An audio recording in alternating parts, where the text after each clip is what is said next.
Before his book sat on nightstands across the world, before his words shaped how millions understood faith, before he became one of the most influential pastors in modern history, Rick Warren was a grieving father standing in the aftermath of unimaginable loss. The man who taught the world about purpose would one day have to wrestle with a question no sermon can easily answer. What do you do when God's plan includes pain you never prayed for? And the faith that inspired millions was forged not just in success, but in sorrow. Rick Warren grew up in a Christian home. His father was a Baptist pastor. Faith was familiar. Church was normal. But calling is different than comfort. Rick wasn't interested in building a religious career. He wanted to reach people who didn't want church. After seminary, instead of taking an established congregation, Rick and his wife Kay packed up their lives and moved to Southern California with no money, no building, and no guarantees. Just a conviction. He famously began Saddleback Church with a survey, asking strangers one simple question: what do you think is the greatest need in this area? From the beginning, Rick believed the church existed not to entertain believers, but to reach the lost.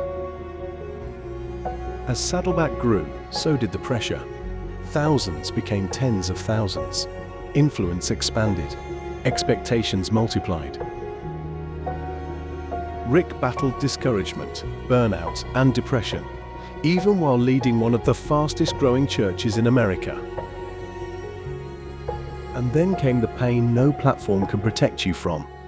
Rick and Kay's son, Matthew, battled severe mental illness for years, despite prayer, despite treatment, despite love. In 2013, Matthew died by suicide. The pastor who taught millions how to live with purpose was left to wrestle with grief that felt unbearable. In the aftermath, Rick faced a raw, honest question. Does everything still have a purpose, even this? He didn't offer shallow answers. He didn't hide the pain. He grieved openly. Rick later said that faith doesn't eliminate pain. It gives pain meaning. He clung to the truth of Scripture, not as theory, but as survival. The Lord is close to the brokenhearted and saves those who are crushed in spirit. Psalm 34, verse 18. Rick learned that purpose isn't about understanding why something happened.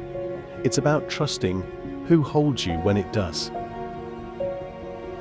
Instead of retreating from ministry, Rick leaned deeper into compassion. He and Kay became outspoken advocates for mental health awareness, especially within the church. They broke the silence. They challenged stigma. They shared their story so others wouldn't suffer alone. Rick understood something most leaders avoid. Pain doesn't disqualify you. It deepens you. And purpose doesn't disappear in tragedy. It often emerges from it. As Scripture says, God comforts us in all our troubles, so that we can comfort those in any trouble. 2 Corinthians 1:4. Rick Warren's influence reaches far beyond a single church. The purpose-driven life has been translated into dozens of languages and has sold tens of millions of copies. But his true legacy isn't numbers, it's clarity. He helped believers understand that life is not about self, it's about God. Not about success, but service. Not about comfort, but calling.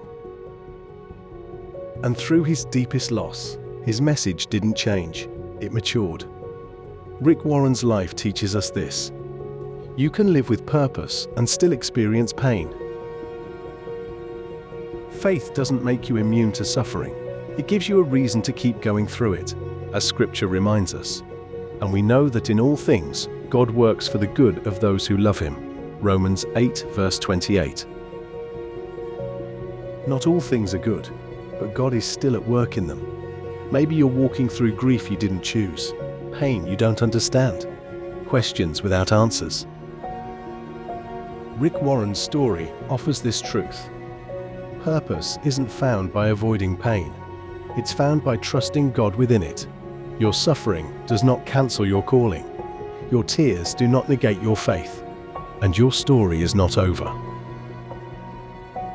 If you believe God can bring purpose out of pain, type "purpose still" in the comments. And remember this, you are not an accident. You are not forgotten. And even now, God is still writing your story. Like, share and subscribe for more.